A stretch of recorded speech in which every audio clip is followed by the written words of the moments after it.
Okay. Hello, everyone. My name is Chris Mejia, and I am a CIP Cyber and Physical Security Analyst here at Texas RE. And today we're going to be talking about Foundations of Critical Infrastructure Protection, or otherwise known as CIP. So let's get into it. Next slide here. Okay, so this is Texas RE's antitrust admonition. If you have any questions about it, please contact our general counsel.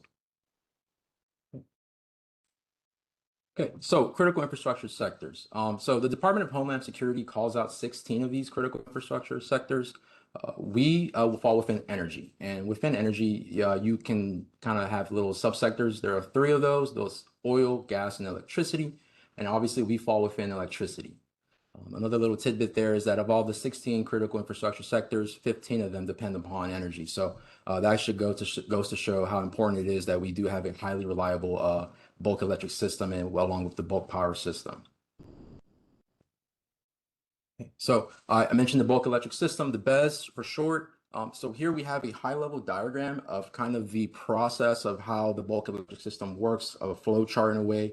We start off first with your generating station, that's your GO, your GOP, generating owner, generating operator. From there, that generation, that energy goes to a step-up transformer so that it can possibly travel miles upon miles of transmission lines. That's your TO, your TOP, transmission owners, transmission operators. From there, once it reaches destination, it needs to be stepped down at a substation, where depicted in green here, that's your distribution provider, so that that energy could then be distributed to the customers, right, to you and myself. So again, this is a very high level overview of what the BES is, how that works, and how the energy transfers. There are other applicable functions, but relevant to what we're talking about right now, we're going to keep it with these 3 right here. Okay, so and really before we can get into a lot of the CIP standards and some of the resources, internal controls, best practices that y'all may be looking for here, we do need to define some terms. And thankfully, NERC has defined a lot of these terms for us. So first off here with cyber assets. So cyber assets is a very broad term. It's meant to cover a lot of the electronic devices, and NERC defines it as a programmable electronic devices that include the hardware, software, and the data that is stored within them. So when you think about cyber assets within that context, that could really be, it could be a computer that you're at right now watching this. It could be your firewalls, right? It could be your storage devices that are storing data, servers. Additionally, phones as well would fit within that definition of a cyber asset.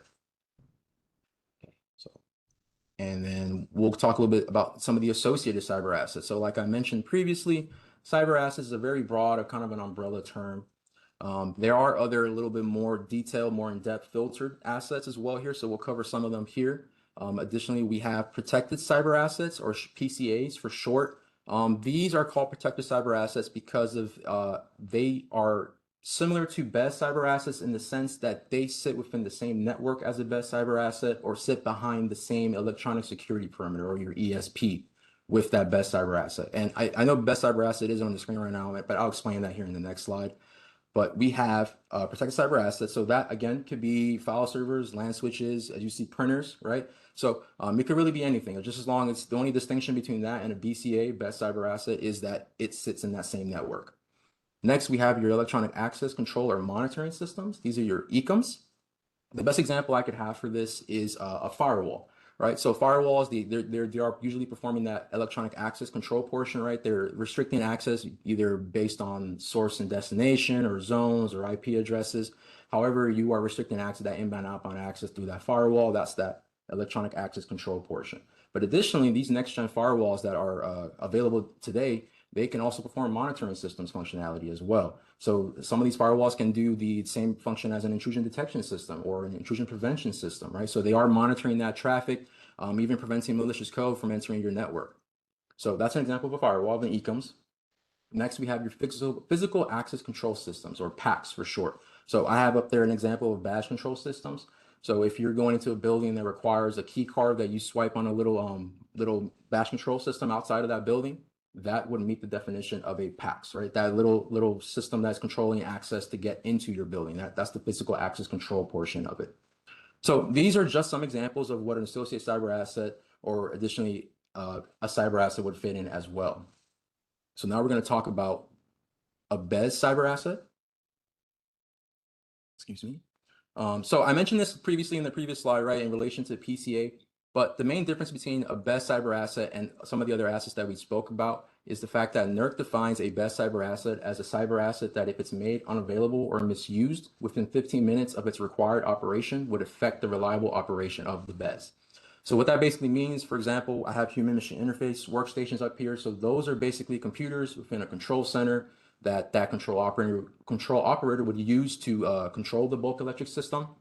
If that computer were to go down, and let's say it was down for over 15 minutes, that in turn would then cause some type of negative impact to the BES, right? So we have many different examples. Again, it kind of depends on what you're categorizing this as long as these best cyber assets sit behind that ESP, the electronic security perimeter, and they can have some type of negative impact amongst the BES, then it would be classified as a best cyber asset. So for example, we have servers, the application, data servers, specifically ICCP servers, where we talked about the HMI workstations, those computers in the control centers, the data as well, right? The acquisition, the interchangeable data, computer networking, communication processing, and precision time devices as well. So those would all fit within that definition of a best cyber asset, as long as they, again, meet that time impact frame, right? That 15 minutes, if they're down for that long, then you're going to have some type of negative impact on the BES. So I know I keep foot stomping that, I keep bringing that up, but that is the main distinction between a best cyber asset and all the other associated cyber assets that we talked about.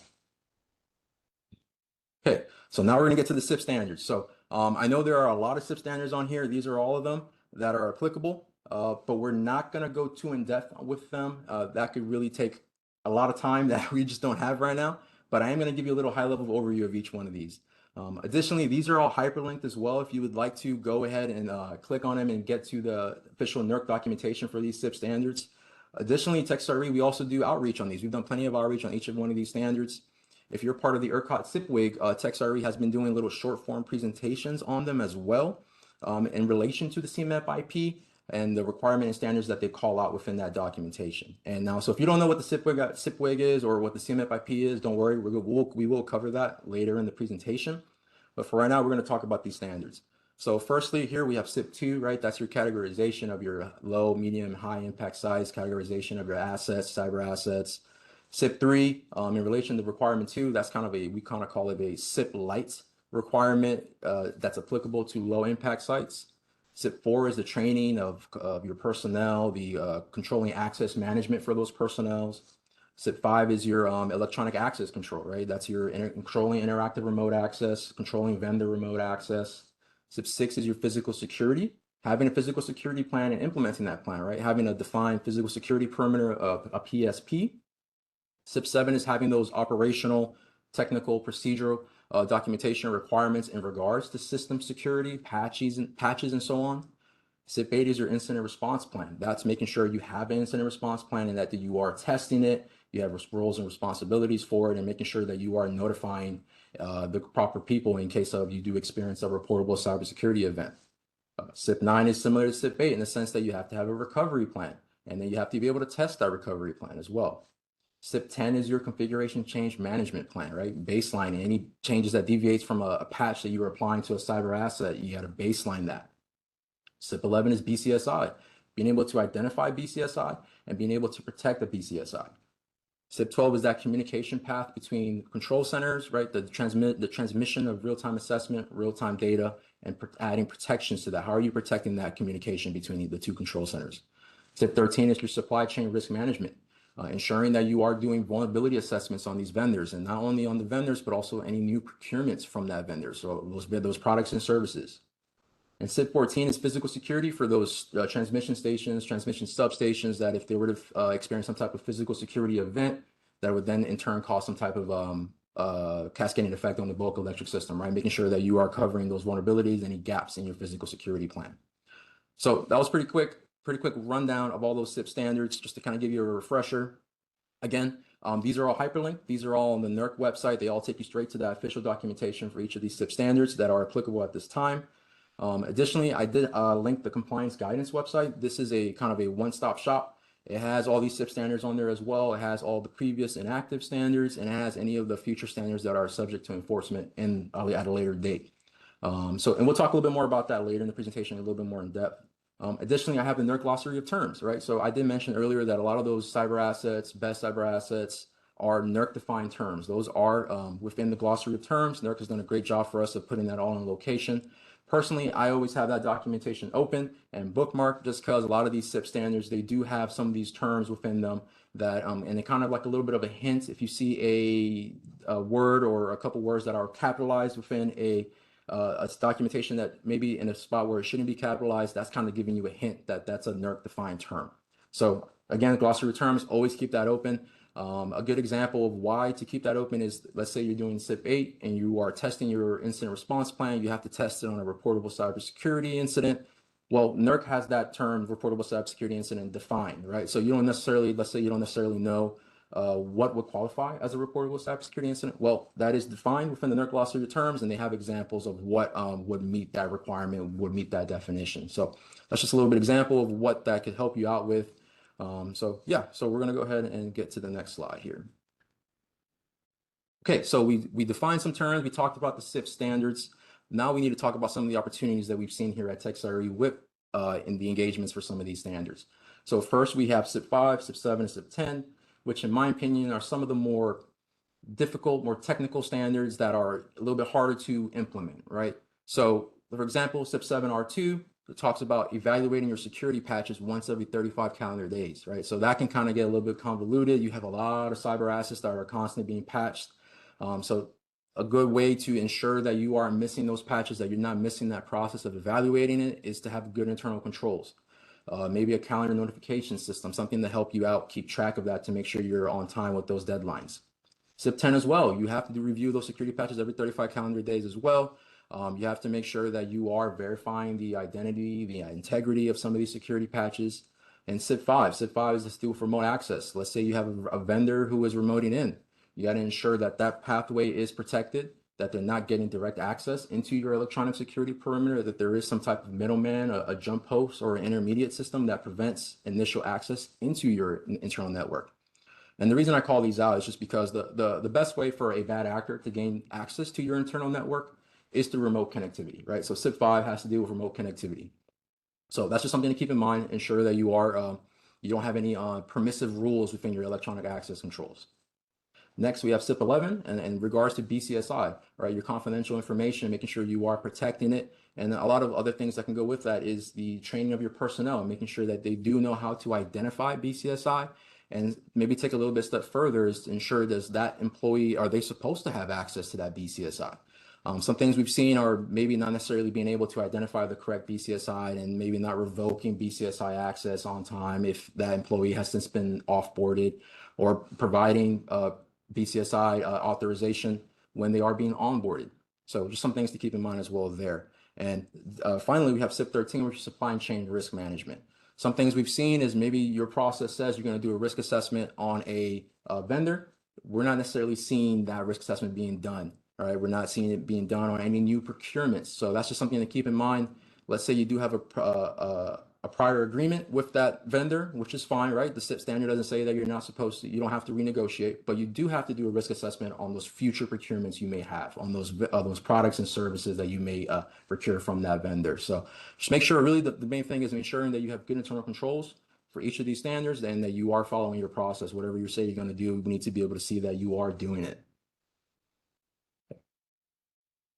Okay, so, excuse me. All right. So the reason why I bring those up is because of the 2026 CIP IP. So this is a document that the ERO, the Electric Reliability Organization, pushes out. And within this documentation, they have risk elements and areas of focus.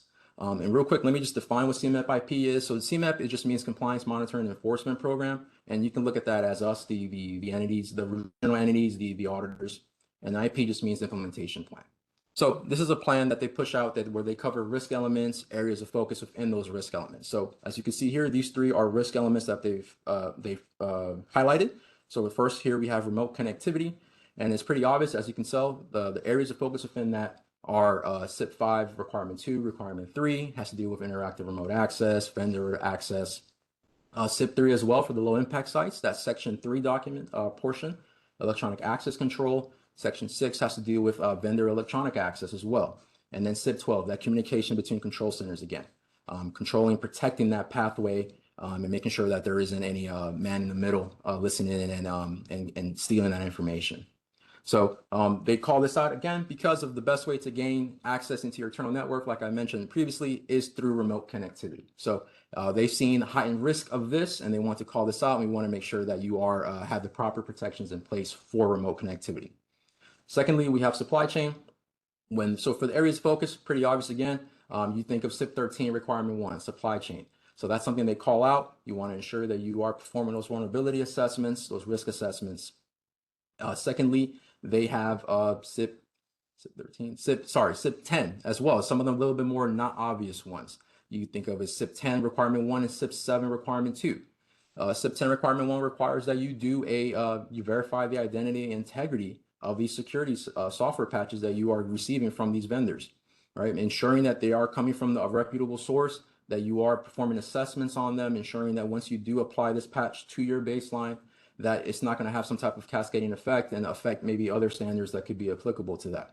And CIP 7R2, the same thing in regards to system security, making sure your personnel understand the proper security patches that need to be applied, that they're being applied in a timely fashion, and that they're not being applied when maybe there is some type of question on the integrity or the identity of that security patch. And then finally, we have physical security. Physical security has to deal with the areas of focus they call out, or CIP 3, Section 9, or I'm sorry, Section 2, physical security, ensuring that you have the proper physical securities that you deem necessary for your low impact site. Additionally, CIP 6 requirement 1 for the medium and highs, making sure you have that physical security plan and you're implementing it and you have a physical security perimeter in place as well.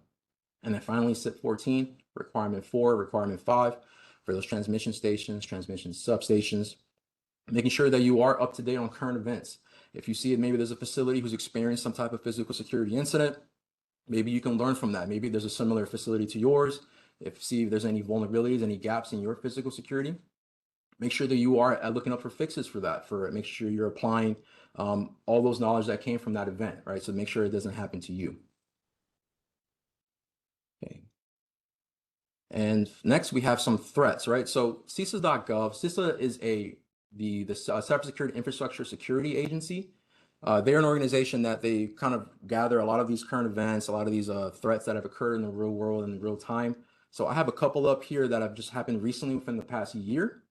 And as you can see, they're very similar to what the CMIP IP has been calling out, right, for risk elements. So for the first one here, alert AA25-163A is a ransomware that occurred for a third-party site. They had a vulnerability within their software. A bad actor was able to leverage that vulnerability and install ransomware through remote connectivity to the customer base of that vendor. So that's something, when you think of that, you can think of some of the areas of focus that the CMIP IP is calling out, for example, right? So you think of remote connectivity, remote monitoring, you're thinking of CIP 5, that vendor electronic access, that IRA. And secondly, this is a third party. This is supply chain risk. This is CIP 13. Something else to keep in mind, make sure the risk assessments are being completed in a timely fashion for any new products. And then even with the new software, if you're applying the new software or anything like that, that's their CIP 10, you're verifying the identity and integrity of that software. So really you can see how this kind of all folds together, meets together, and it's very relevant to today. So CMIP IP is a great document to read up on. CISA.gov as well is a great website to read up on. I've mentioned there's 2 other alerts here as well, but there's plenty other ones on there as well that you should definitely keep an eye on, keep up to date on current events, and see what you can potentially learn from those to help cover any gaps and vulnerabilities within your compliance program within your facilities. Okay. Okay, so now that I'm done scaring you with all these threats, all these risks, areas of focus and things like that, the point is that what we want to do is we want to achieve reliability and security, right? We want a highly reliable bulk electric system. So in order to get there, you need to have a good compliance program. And additionally, to have a good compliance program, it's best practice to have really strong internal controls. So I mentioned internal controls a little bit earlier on, but what internal controls basically are kind of little guardrails that keep you within compliance, right? That's the way I think about it. It's a way to kind of make sure that it's keeping you honest, keeping you compliant. A good example is that CIP 7R2 that evaluates security patches every 35 calendar days. So how do you know when that 35 days are coming up? Are you mentally keeping track of that? Probably not. So the best way to do something like that is to have some type of calendar notification system, calendar reminders, right? Something that kind of lets you know that, hey, this deadline's coming up. We need to check these security patches and ensure that these are actually still working and not causing some type of negative effect on our cyber assets. So that's just one little example, calendar notifications. But you see how it works, right? You want to have something that helps you keep you compliant, little guardrails kind of keep you in the lane, right? So and the best way to achieve reliability and security, have a strong compliance program and then have internal controls to help support that. And so these next couple slides are going to be some more resources, some more internal controls, best practices, stuff that you can leverage to help improve your security, your compliance programs. So first off here, we have the EISAC, which you'll probably already know, but it's the Electricity Information Sharing and Analysis Center. If you are a medium or high impact, you understand that with CIP 8 requirement 4, you are required if you experience some type of reportable cybersecurity incident to report it to EISAC within that 1 hour, right? Within that determination that it is a reportable event. So besides the EISAC gathering information like that, they also push out these end of year reports where they talk a lot about some of the heightened risks that they've seen and within that year. For example, the 2026 CMIP IP calls out a statistic from the EISACs talking about physical security incidents and some of the more reportable ones that they've seen. For example, they talk about the theft of copper, which is a pretty obvious one, ballistic damage to some of these stations, substations, vandalism, tampering. So that's just a little short little statistic that they push out to kind of that the CMIP IP uses to help improve their documentation, our documentation. And besides that, they also do GridX, right? So GridX is a operational exercise that EISEC completes every 2 years. It's a great event. If you can do that, it's a one way to meet compliance with that testing portion of CIP 8. But a lot of different utilities, other responsible entities all attend this and y'all complete the incident response plan together. Again, it's a great place to share information with each other and learn from each other. So just a great resource in general. If you haven't joined the EISEC yet, I highly recommend that you do. And next we have the NERC one-stop shop. So I talked a little bit about this earlier, right? That NERC compliance, the hyperlink that I have on that CIP standards website. But I do want to foot stomp it again, highlight it again, because it is a great resource. So NERC one-stop shop, again, has all those CIP standards on there. But additionally, it also has the technical basis and rationale, kind of the why we have this CIP standard, why are we having y'all implement or be compliant with this. We also have implementation guidance for some of these CIP standards, right? So kind of like how are you implementing, or I'm sorry, how are you implementing these standards? Right, so great information on there. Besides that, they also have a lot of the inactive standards as well, any of the future standards as well that are subject to enforcement. The NERC glossary of term is on here as well. They have the RSOLs, the reliability standards and auditing worksheets. Kind of gives you a little like a little peek into how the auditors ourselves, we're auditing, what we're looking for. So it's a great location to have. I highly recommend that you bookmark this, that you have this open at all times. It kind of keeps you aware of all the current things going on and different little programs, little white papers that y'all can use to help improve your compliance program. Okay, so NIST. All right, so we have NIST is the National Institute of Security and Technology. They're an organization that develops and promotes cybersecurity guidelines. So one way they achieve this is they push out these special publications. For example, what I have highlighted here is the NIST Special Publication 800-53 Revision 5. What this is a kind of a security controls catalog. For example, they'll have a bunch of different security controls. For example, they'll have CA-3, which is basically the control governs approval and managing information between the system and systems, right? So communication between systems. So as you can see, that's very similar to kind of CIP 12, right? And so on. So as you look at this publication, they have many different other security controls with physical security, a lot of electronic access control. It's a great document to have. And another thing, as I already mentioned, is that you can map some of these CIP standards to these NIST cybersecurity framework and security controls. So within those documentations, they have best practices, they have internal controls, they explain everything. They explain why they have the security control, what the nomenclature means, the notation, the way they write it. So a great little program to have to kind of help bolster your compliance program. Okay, so I mentioned the ERCOT CIPWIG. I wasn't lying to you. We were going to cover it. So the CIPWIG is a working group that a lot of the responsible entities get together here in Texas. Additionally, TexRE also sits on in the open meetings. But basically, it's a great little event where the entities can bring up any questions they may have, and TexRE can answer, or they can answer amongst yourselves, the responsible entities. Additionally, this is where we are performing those little short form presentations in regards to the CMIP IP. We talk a lot about the risk elements, the areas of focus, and those specific standards and requirements that they require us to cover. So that's a great, if you're not part of it already, I do highly recommend that you join this. a great location. They do have closed sessions with amongst the responsible entities. But again, y'all can ask any questions and we can more than welcome to answer as Texas RE. Okay, so now we're getting to what our homepage, what TexRE has to offer. This is the TexRE compliance page. Here on the right-hand side, we have under the Entity Resources tab within the TexRE compliance page, we have many different resources and things like that. For example, I wanted to highlight the CIP evidence request tool. So this is something that us as the auditors, when we're conducting an engagement, an audit, we do ask y'all that to provide a CIP evidence request tool completed. So within that documentation, you're usually listing a lot of your cyber assets, any procurements, cybersecurity incidents that y'all may have tested or done over the certain time period. And that's what we use to sample. So we don't want to see it all, but we do want to sample, and we'll make different suggestions based on that. Additionally, we have a user guide on how to fill out that ERT, how to use that ERT.